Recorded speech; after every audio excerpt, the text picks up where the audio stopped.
कटहलगंज गांव एक बहुत ही खूबसूरत पहाड़ पर बसा हुआ गांव था। चारों ओर हरियाली ही हरियाली थी।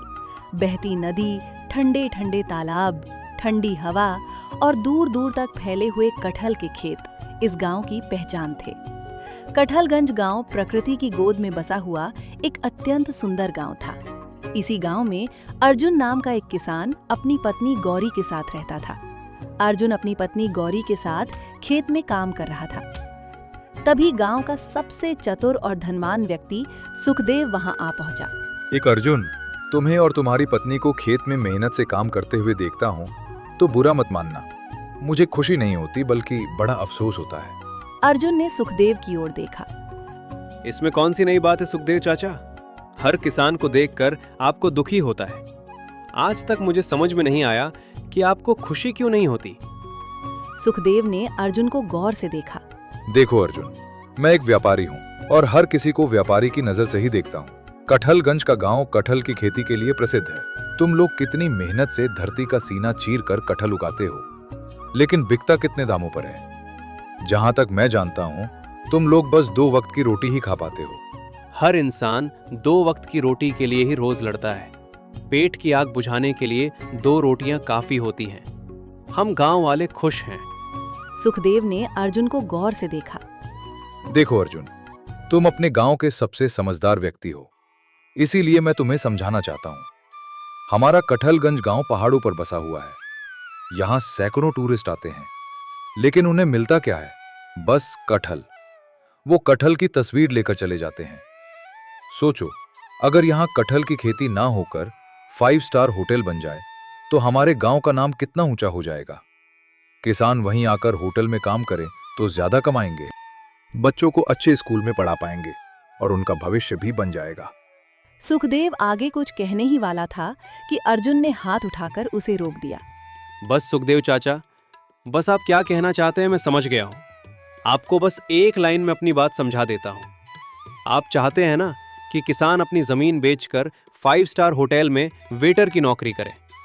ऐसा कभी नहीं होगा। इस बारे में सोचिएगा भी मत, क्योंकि मैं ऐसा कभी नहीं होने दूंगा। क्रोधित हो गया और वहां से चला गया। सुखदेव के जाते ही गौरी अर्जुन की ओर मुड़ी। मुझे इसके इरादे ठीक नहीं लग रहे। काफी दिनों से देख रही हूँ, ये पूरे गांव का चक्कर लगाता रहता है और किसी न किसी किसान से बात करता रहता है। ये तो मैं भी देख रहा हूँ। अब देखना है कि इसकी अगली चाल क्या आई है।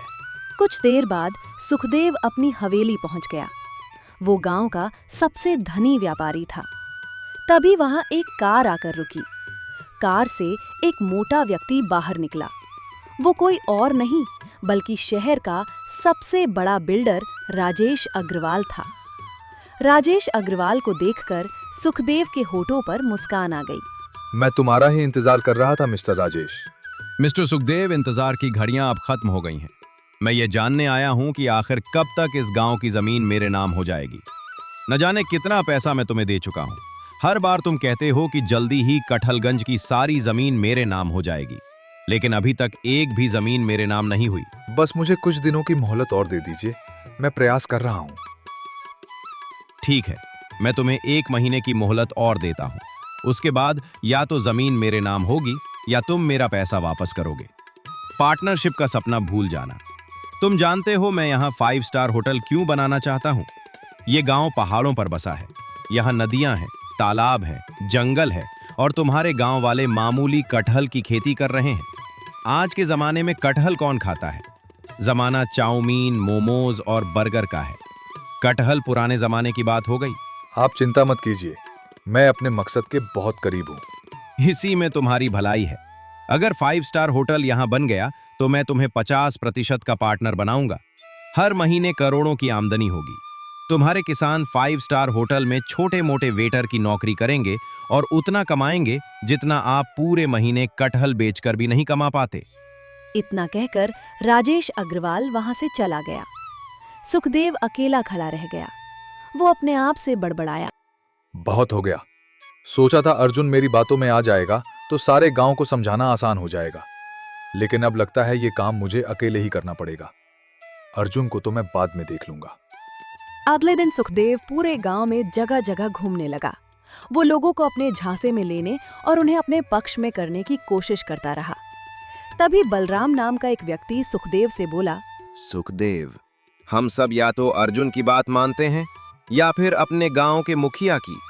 अगर मुखिया जी कहेंगे हमें कटहल की खेती छोड़ देनी चाहिए तो हमें भी विश्वास हो जाएगा कि तुम्हारी बात मानने में हम सबका फायदा है। बलराम की बात सुनते ही सुखदेव बिना देर किए सीधे गांव के मुखिया के घर की ओर चला गया।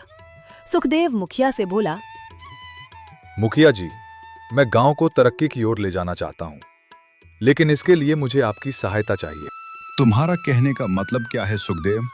देखिए मुखिया जी, मेरा एक दोस्त है जो शहर में रहता है। उसका नाम राजेश है। वो एक बहुत बड़ा बिल्डर है। उसकी नज़र काफ़ी समय से हमारे सुंदर गांव पर है। वो यहाँ एक 5 स्टार होटल बनाना चाहता है, लेकिन 5 स्टार होटल बनाने के लिए किसानों को समझाना होगा कि वो अपनी ज़मीन बिल्डर को बेच दे। ये सुनकर मुखिया चौंक गया। कहीं तुम पागल तो नहीं हो गए हो सुखदेव? अगर गांव वाले अपनी जमीन बेच देंगे तो फिर क्या करेंगे? मुखिया जी, यही तो बात मैं आपको समझाना चाहता हूँ। सोचिए, कटहल की खेती में रखा ही क्या है। गांव के किसान दिन रात मेहनत करते हैं और बदले में कटहल बेहद कम दामों में बिकता है। अगर यहाँ 5 स्टार होटल बन गया तो हमारे गांव के सभी किसानों को नौकरी मिलेगी। इतना पैसा आएगा कि पूरा गांव अमीर हो जाएगा। गांव का मुखिया कुछ देर गहरी सोच में डूब गया। बात तो तुम गांव वालों की भलाई की ही कर रहे हो। ठीक है, मैं गांव वालों को समझाने का प्रयास करूंगा। अगले दिन मुखिया सुखदेव के साथ मिलकर गांव वालों को समझाने लगा। कुछ ही दिनों में अधिकतर गांव वाले मुखिया की बातों से सहमत होने लगे। ये देखते ही सुखदेव ने तुरंत राजेश को बुला लिया। राजेश सुखदेव के पास पहुंचा। क्या हुआ सुखदेव? मैं एक बहुत ही जरूरी मीटिंग में था, तुम्हारे एक कॉल पर भागा चला आया। तुम्हारा सपना पूरा हो गया है। सारे गांव वाले अपनी अपनी जमीन तुम्हारे नाम करने के लिए तैयार हो गए हैं। इसीलिए अब तुम्हारा यहाँ रहना बहुत जरूरी है, जब तक सारी जमीनें तुम्हारे नाम ना हो जाए। राजेश के चेहरे पर मुस्कान फैल गई। अगर ऐसी बात है तो समझ लो मैं शहर को भूल गया। अगले दिन गांव का मुखिया कई किसानों को साथ लाकर सुखदेव के घर आ गया। सुखदेव, सबसे पहले मैं अपनी जमीन राजेश के नाम करूंगा। मैं अपने गांव की तरक्की के लिए सबसे आगे रहना चाहता हूं। मुखिया ने अपनी जमीन राजेश के नाम कर दी। धीरे धीरे करके सारे गांव वाले अपनी अपनी जमीनें राजेश के नाम करने लगे। राजेश ने सभी को उनकी जमीन की बहुत कम कीमत दी। हो सकता है ये रकम तुम्हें कम लग रही हो, लेकिन विश्वास करो, जब 5 स्टार होटल बनकर तैयार हो जाएगा तब मैं तुम सबको वही नौकरी दूंगा और रोजगार मिलेगा। अगले दिन कुछ बचे हुए गांव वाले अपनी जमीनों के कागज लेकर सुखदेव के घर जाने ही वाले थे। तभी अर्जुन अपनी पत्नी गौरी के साथ वहां पहुंच गया। गांव वालों, ये तुम कैसी मूर्खता कर रहे हो? अपनी जमीन बिल्डर के नाम क्यों कर रहे हो? अपने सुंदर गांव को खुद ही क्यों मिटा रहे हो? उसी समय गांव का मुखिया वहां आ गया। अर्जुन, गांव की तरक्की के रास्ते में मत आओ। मुझे सुखदेव की बात समझ में आ गई है। हम सब मेहनत से कटहल उगाते हैं, लेकिन वो कितने दामों में बिकता है। जब 5 स्टार होटल बन जाएगा तब यही गांव वाले अच्छे कपड़े पहनकर वहां नौकरी करेंगे और अच्छी तनख्वाह पाएंगे। नौकरी करके कोई अमीर नहीं बनता।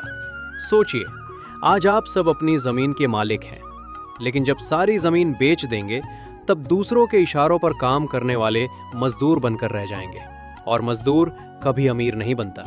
तभी वहां सुखदेव आ गया।